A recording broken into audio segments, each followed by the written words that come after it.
del Dio vivente, Spirito del Dio vivente, Spirito del Dio vivente, scendi su di noi,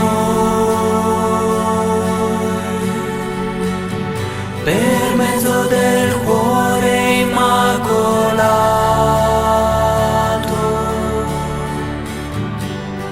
di Maria,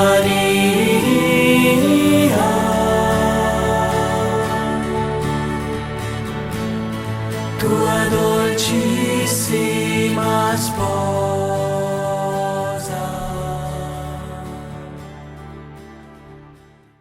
He sido invitado por el Padre Justo para compartir con ustedes esta noche una reflexión sobre todo cristiano tiene una vocación común a la santidad, todo católico.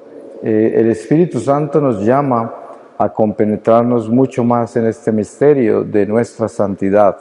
Y voy a pedirle al Espíritu Santo su palabra para que sea Él mismo quien nos inspire a compartir estos momentos. Voy a leerles a ustedes de la primera epístola a los Corintios, desde el capítulo 13, desde el versículo 1, y dice: aunque hable las lenguas de los hombres y de los ángeles, si no tengo caridad, soy como bronce que suena o címbalo que retiñe. Aunque tenga el don de profecía y conozca todos los misterios y toda la ciencia, aunque tenga la plenitud de fe como para trasladar montañas, si no tengo caridad, nada soy. Aunque reparta todos mis bienes y entregue mi cuerpo a las llamas, si no tengo caridad, nada me aprovecha. La caridad es paciente, es amable. La caridad no es envidiosa, no es jactanciosa, no se engríe, es decorosa, no busca su interés, no se irrita, no toma en cuenta el mal, no se alegra de la injusticia, se alegra con la verdad. Todo lo excusa, todo lo cree, todo lo espera, todo lo soporta. La caridad no acaba nunca, desaparecerán las profecías, cesarán las lenguas, desaparecerá la ciencia, porque parcial es nuestra ciencia y parcial nuestra profecía. Cuando venga lo perfecto, desaparecerá lo parcial. Cuando yo era niño, hablaba como niño, pensaba como niño, razonaba como niño. Al hacerme hombre, dejé todas las cosas de niño. Ahora vemos en un espejo en enigma, entonces veremos cara a cara. Ahora conozco de un modo parcial, pero entonces conoceré como soy conocido. Ahora subsisten la fe, la esperanza y la caridad, estas tres, pero la mayor de todas ellas es la caridad. Palabra de Dios. Pienso que más claro no nos puede hablar el Espíritu Santo en esta reflexión sobre ese sentido común que tenemos todos nosotros hacia la santidad, que es el llamado nuestro. Siempre se encuentra uno comúnmente, mucha gente de buena voluntad en la iglesia, hablando de cuál será la voluntad de Dios en mi vida. Y curiosamente es muy claro en el Evangelio y en las epístolas de nuestros apóstoles que hablan con una sencillez extraordinaria sobre esa voluntad de Dios. Y es que la voluntad de Dios, como dice San Pablo, es nuestra santificación. Esa es la voluntad de Dios, porque ¿qué más va a querer un padre bueno que sus hijos lleguen a casa? Y precisamente solo la santidad nos puede llevar a casa. Y el don maravilloso que hemos recibido de Cristo en la Iglesia es precisamente la escuela de la santidad, la escuela de almas. Así podríamos llamar nuestra Iglesia, es una escuela.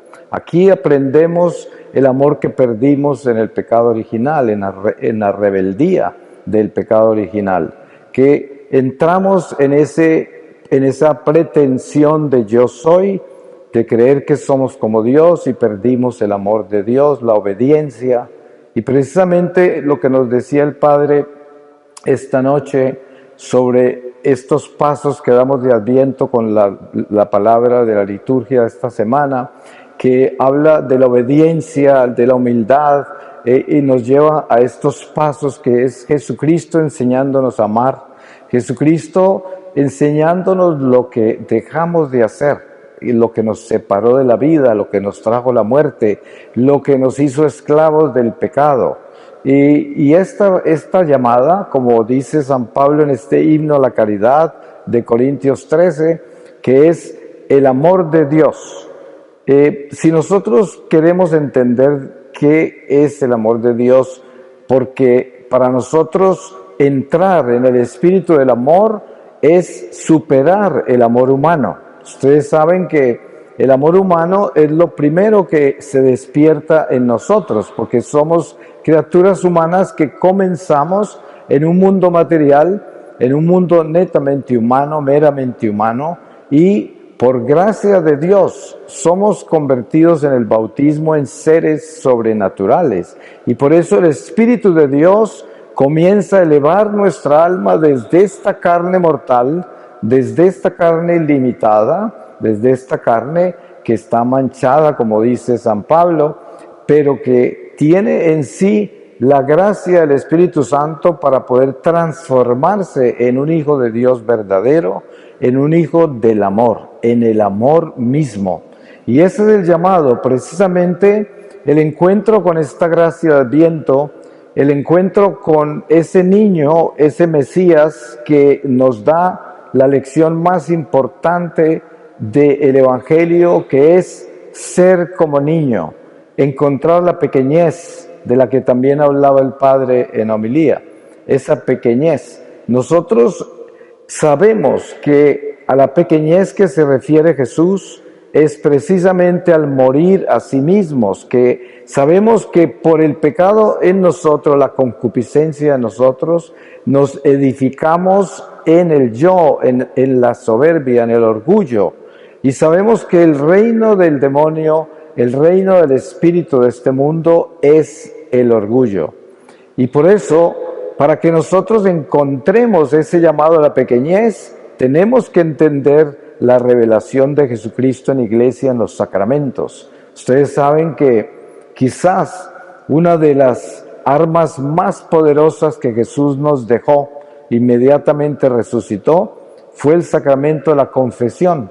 Porque si estamos hablando de hacernos pequeños, una de las puertas más grandes para entrar a esa pequeñez es el arrepentimiento, es encontrar la contrición, encontrar el dolor del pecado y reconocer y darle el señorío a Jesús, arrodillarnos ante otro pecador que es el sacerdote, que con sus manos ungidas nos puede separar del demonio, nos puede desencadenar de la atadura del pecado y nos puede hacer nuevos en Jesucristo, renovar la amistad con Dios y darnos la fuerza para continuar caminando en ese camino de santificación.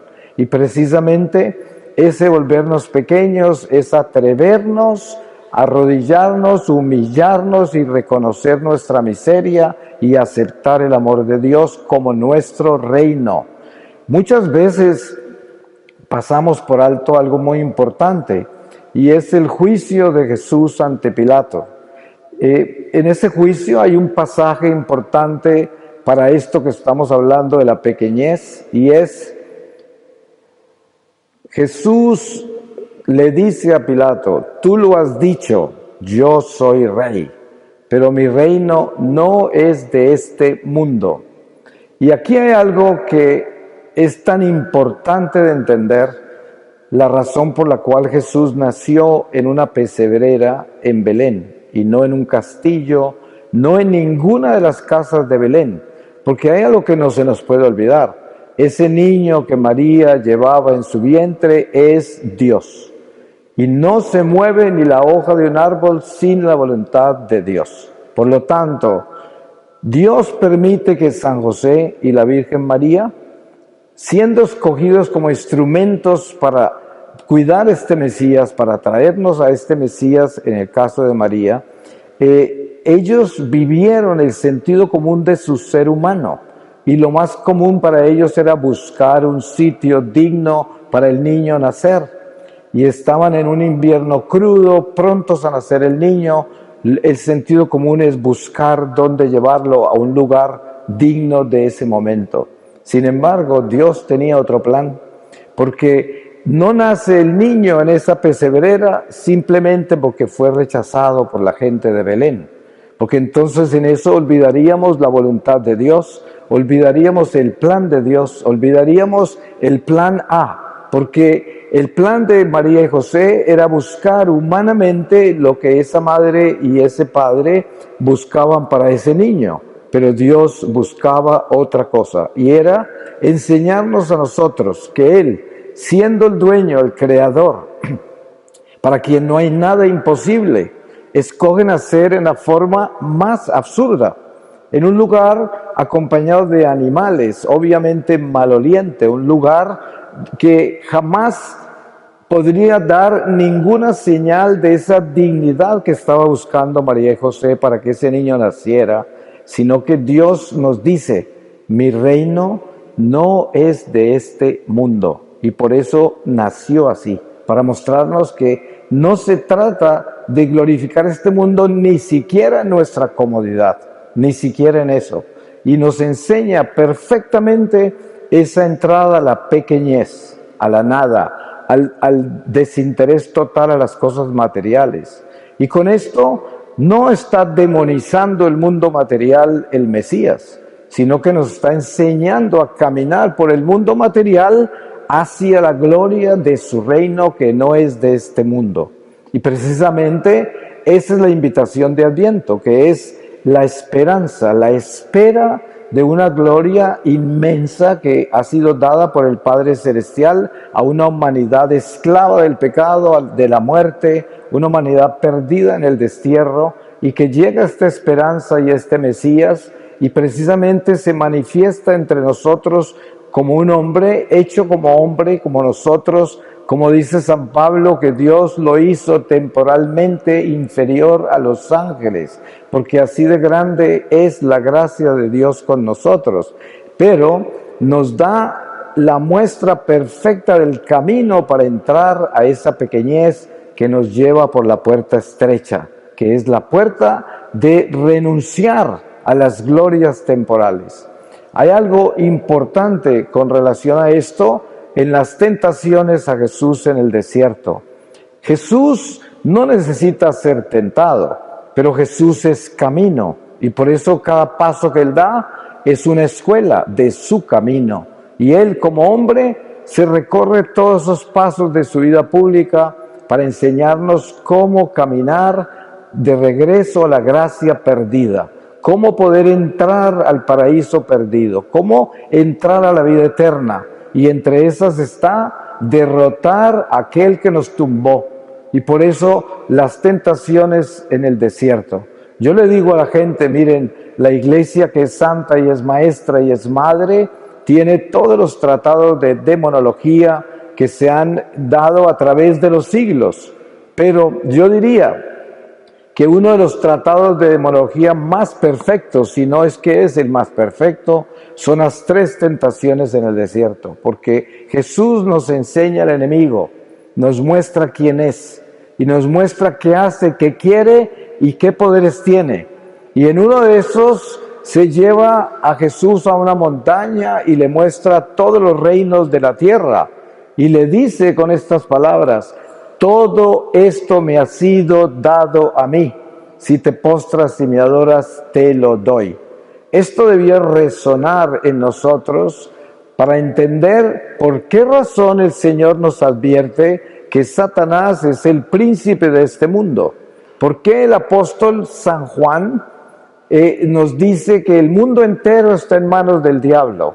¿Y por qué razón cada vez, entre más se acerca el regreso de Jesús, en la iglesia cada vez con más timidez se presenta el demonio? Cada vez se esconde más, cada vez se hace más lejano, cada vez es menos importante, porque es el mismo demonio desapareciendo dentro de la realidad espiritual del cristiano que necesita estar consciente de su enemigo. Ahora, cuando hablamos de Satanás no es porque tenemos que pensar que él tiene poderes, porque los poderes que tiene son terrenales, pero son poderes que solamente se le dan con el pecado.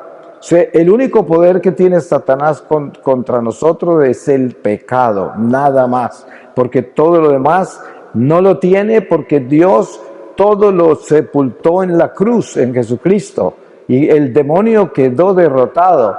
Por eso la palabra dice: muerte, ¿dónde está tu aguijón? Porque ya Jesús conquistó esa muerte, pero precisamente Él nos enseña cómo llegar a esa conquista en cada paso que da. Entonces, el demonio le ofrece los reinos del mundo. Esto nos debe enseñar a nosotros que nunca debemos darle culto a ningún reino terrenal. Es verdad que cada uno de nosotros tiene una misión en la tierra. Primero, la más importante de todos como hijos de la iglesia, como ejército de Dios, enlistados en este ejército, son las almas, porque lo que Dios quiere son las almas. El Señor quiere almas y eso es lo que pide, por eso le dice a los apóstoles: yo los haré pescadores de hombres.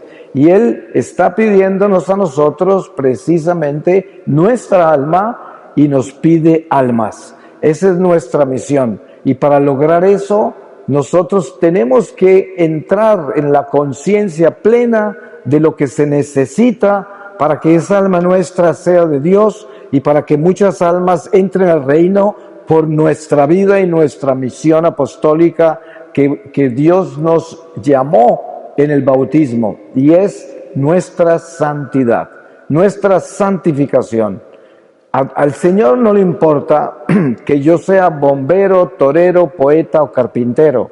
Él nos acompaña en todo eso. Él quiere que nosotros tomemos esas decisiones, nos ha dado esas capacidades, esos talentos, pero Él quiere que donde quiera que usted esté, usted se santifique, usted sea santo en ese oficio, en esa profesión, en esa vocación. La santidad es el llamado, porque por medio de la santidad nosotros nos convertimos en esos instrumentos de Dios que le llevan almas al Señor. Y es necesario. Muchas personas en medio de reflexiones humanas, intelectuales, inteligentes desde la naturaleza humana, se preguntan: pero Dios, ¿para qué va a necesitar que lo adoren? Dios, ¿para qué va a necesitar seres humanos para llevarle almas si Él todo lo puede hacer Él solo, si Él es el Todopoderoso? Pero dense en cuenta, si eso fuera así, entonces Jesús no se hubiese encarnado, no se hubiera hecho uno de nosotros, no hubiese muerto en esa cruz, no hubiese hecho todo lo que Él hizo. Sí se necesita el instrumento humano para que esta humanidad nuestra pueda ser elevada a la gracia eterna del Espíritu. Lo que le explicaba y trataba de explicarle Jesús a Nicodemos, de que tenemos que nacer de nuevo del Espíritu. Y él era un hombre inteligente, preparado, estructurado en su teología judía, pero no tenía el conocimiento del lenguaje del Señor, del lenguaje espiritual que trasciende el intelecto humano, la formación humana.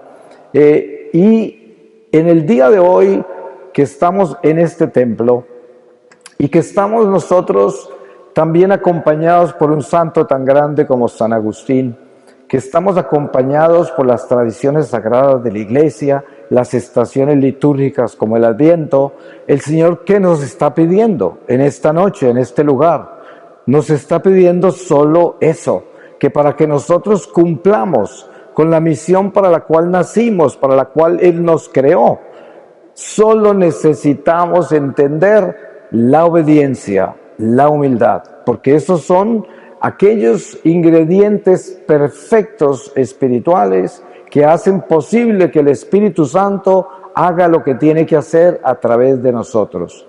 Y sí, con facilidad vemos la pequeñez de nuestra vida, la insignificancia de nuestra vida y pensamos: ¿qué puedo hacer yo por Dios? ¿Qué será lo que yo puedo contribuir si mi vida es nada? Pero lo que no entendemos es que nosotros somos instrumentos eucarísticos de reparación. La mayor misión que tenemos como católicos está en la Eucaristía, porque el Señor, por medio de ese pan de vida, rescata almas de la perdición eterna cada que comulgamos en gracia de Dios. Somos instrumentos eucarísticos, somos instrumentos de la vida, porque Jesús es la vida. Y precisamente esa entrada por esa puerta estrecha para alcanzar esa pequeñez que nos pide Jesús está en ese Belén, en ese pesebre de Belén, en ese nacimiento. Y por eso es tan importante lo que San Francisco encontró y le heredó a la Iglesia, de que regresáramos a ese principio. Porque ustedes ven que esta espiritualidad de San Francisco es un peregrinar del pesebre a la cruz, en una forma extraordinariamente mística, profunda, trascendental, con los elementos básicos de la misma liturgia de la Iglesia. Y él nos muestra ese niño en el pesebre y nos da la oportunidad de mirarlo y darnos cuenta qué significa ese Belén, de qué está hecho ese Belén y qué nos está diciendo.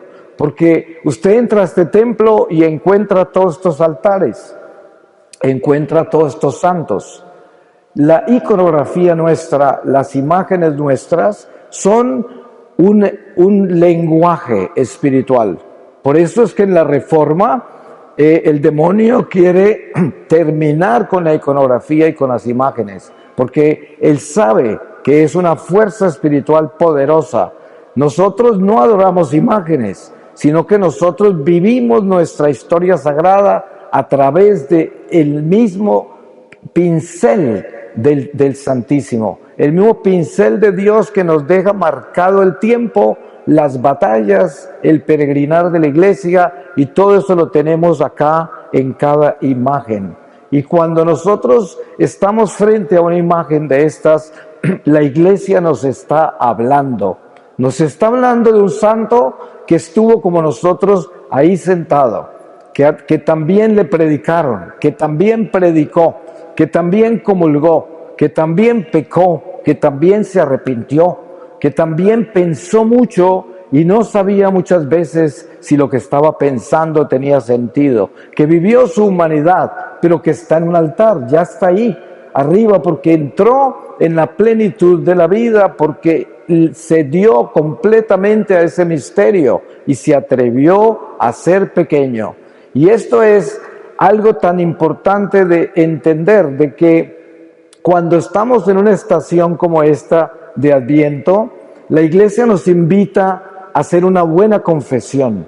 La Iglesia nos invita a vivir en oración y, si es posible, hacer sacrificios, ayunos, para que seamos más fuertes espiritualmente y sometamos esta carne nuestra y estos apetitos carnales en obediencia al Espíritu, para tener más acceso a la espiritualidad de esta estación y al mismo tiempo prepararnos en la alegría. Ustedes saben que durante la Cuaresma nos preparamos para el sufrimiento, la pasión, el dolor, el sacrificio total de una vida que se entrega hasta la muerte para darnos a nosotros la salvación.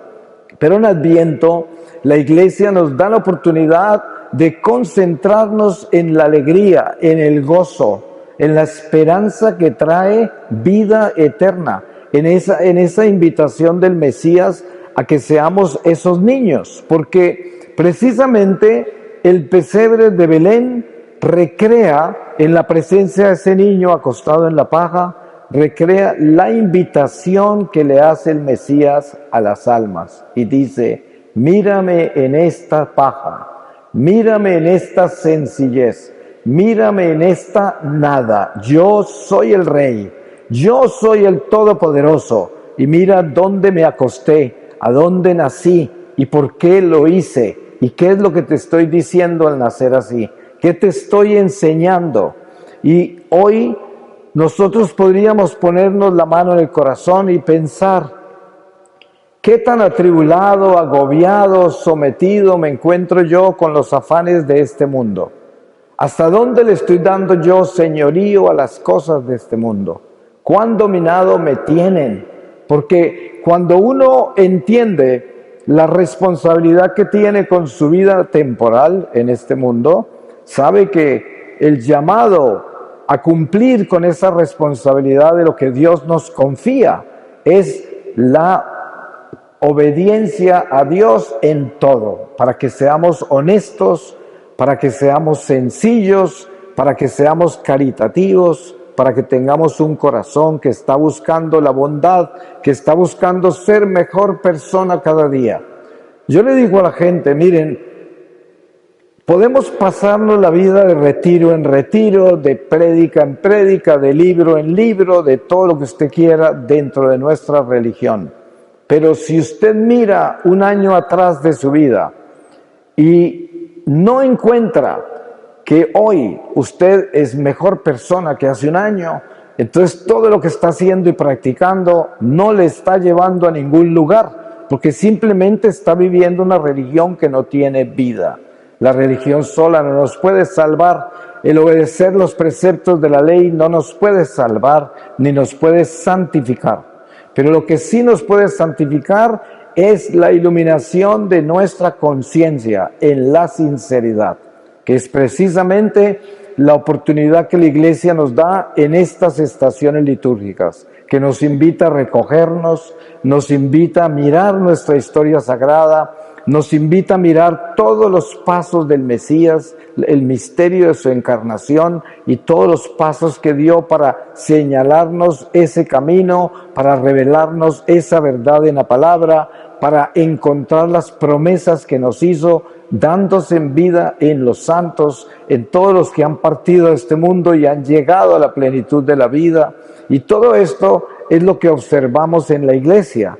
Pero lo más importante es que aprendamos a observar nuestro corazón, porque sí, muchos llegaron al cielo y están llegando en este momento, pero es que a nosotros también nos toca llegar, porque el Señor nos está llamando a llegar al cielo, no nos está llamando a llegar a ninguna otra parte, y por eso nos pide la santidad. A veces yo le pregunto a los católicos por donde yo viajo, le digo, ¿alguna vez usted se ha arrodillado y le ha implorado al Señor que le ayude a tener la fortaleza, la valentía para buscar la santidad en todo momento? Y se sorprenderán lo poco que hay de eso en la Iglesia. Hay muchas personas que lo último que piensan es en la santidad. Están en la religión, están en las prácticas, pero buscar la santidad significa cambiar de verdad el corazón, cambiar de verdad nuestra humanidad y entregarla a Dios de verdad. Y esto no quiere decir que entregarle a Dios nuestra vida es convertirse en un fanático religioso o en una persona radical que se separa de su vida natural y que juzga a todos los que están viviendo su vida natural en el mundo. No, porque precisamente la santidad nuestra es esa pequeñez de que yo puedo estar donde esté, haciendo lo que sea en este mundo, y ahí llevo la luz de Dios para iluminar a todos los que me rodean en el oficio, la profesión, la vocación que yo estoy ejerciendo. Y esto es lo que el Señor quiere. Él no quiere que nos vayamos del mundo. Ustedes saben que en las oraciones de Jesús al Padre antes de su pasión, Él le dice al Padre, Padre, yo no te pido que los saques del mundo, porque ellos no son del mundo como yo no soy del mundo. Te pido que los protejas del maligno. Es la oración de Jesús. Dese en cuenta lo importante que es entender la preocupación del Mesías sobre nosotros, sobre el pueblo que el Padre le dio, porque nosotros somos un pueblo escogido, separado, predestinado, como dice San Pablo, y por lo tanto el Señor Jesús ora por nosotros y le pide al Padre que nos proteja del maligno. Esto es una campana que suena para que nos demos cuenta dónde está la preocupación del Mesías. ¿Y por qué del maligno? Porque el maligno es la muerte, porque el maligno es el pecado y es lo único que nos impedirá entrar a la gloria. Y la preocupación de Jesús es que lleguemos a la gloria, porque eso es lo que nos vino a dar. Entonces, teniendo eso claro, entendemos cuál es el sentido que el cristiano tiene para llegar a la santidad en todo lo que hace. Lo primero es entender el misterio extraordinario del don de la iglesia. Ustedes saben que cuando nosotros entramos a un templo como este, entramos a visitar a este Señor que está en este tabernáculo, ahí.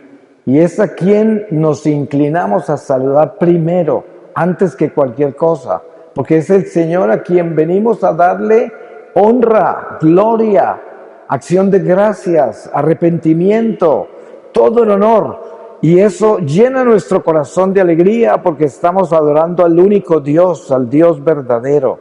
Cuando estamos en adoración al Santísimo, estamos adorando al único Dios, al Dios verdadero y exorcizándonos de todos los ídolos falsos que tenemos. Una de las gracias más grandes que tenemos como católicos es la adoración al Santísimo, porque esto exorciza a nuestros dioses falsos. Eso desata al alma de toda ilusión terrenal, porque estamos en presencia del sol que brilla desde lo alto, del mismo Dios. Y ese Dios nos sana, nos libera, nos hace nuevos y además nos da esa fuerza espiritual que necesitamos para continuar luchando por nuestra santidad. Pues voy a pedirle al Señor su palabra para que en esta palabra cerremos esta reflexión y les leo exigencias de la nueva vida, ser santos. Por lo tanto, ceñíos los lomos de vuestro espíritu, sed sobrios, poned toda vuestra esperanza en la gracia que se os procurará mediante la revelación de Jesucristo. Como hijos obedientes, no os amoldéis a las apetencias de antes del tiempo de vuestra ignorancia. Más bien, así como el que os ha llamado es santo, así también vosotros sed santos en toda vuestra conducta, como está escrito, seréis santos porque santo soy yo.